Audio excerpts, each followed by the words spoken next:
মার কারণে মেয়ের সংসার ভাঙে। যতটা মেয়ের সংসারও ঝামেলা আছে, তার মূল কারণ হচ্ছে তার মা। নাম্বার ওয়ান হচ্ছে কি জানেন? এই যে জামার বাড়ির থেকে বাপের বাড়ি বেড়াইতে আসে, আর তার মা। অর্থাৎ মেয়ে যদি জামার বাড়ি থেকে বেড়াতে আইয়ে, তাহলে মেয়েরে কোনোদিন জিজ্ঞেস করে না যে তুমি তোমার শ্বশুর থেকে শাশুড় থেকে জিগে আইছো কিনা, তোমার জামার পারমিশন নিয়ে আইছো কিনা বেড়াইতে, এটা জীবনে জিজ্ঞাসা করে।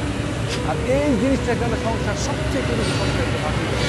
আর প্রবাসিত সংসার ফাটল করার এই মূল নাম্বার ওয়ান বাপের বাড়ি থাকে।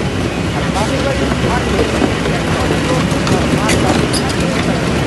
প্রবাসীদের যত সংসার ও ঝামেলা প্রবাসীদের শাশুড়ির কারণে। বেচারা কতবার কইরা কো যে এত বেড়ায় না বাপের বাড়ি, যাইলে একদিন যাইবা, 2 দিন থাকবা, 3 দিনের দিন আসে পড়বা, গেলে আর আইতো মনসা না। আর নিজের যে একজন মা আছে, আপনার কি আকল জ্ঞান নাই?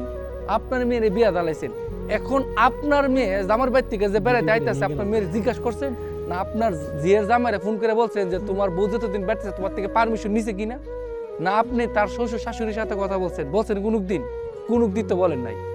এইরকম শুধু আপনার কারণে আপনার মেয়ের সংসারের মধ্যে আগুন লাগে, শুধু আপনাদের কারণে, আপনাদের মতো শাশুড়ির কারণে নিজের মেয়ের সংসারে আগুন লাগে। হাকিকত সত্য কথা।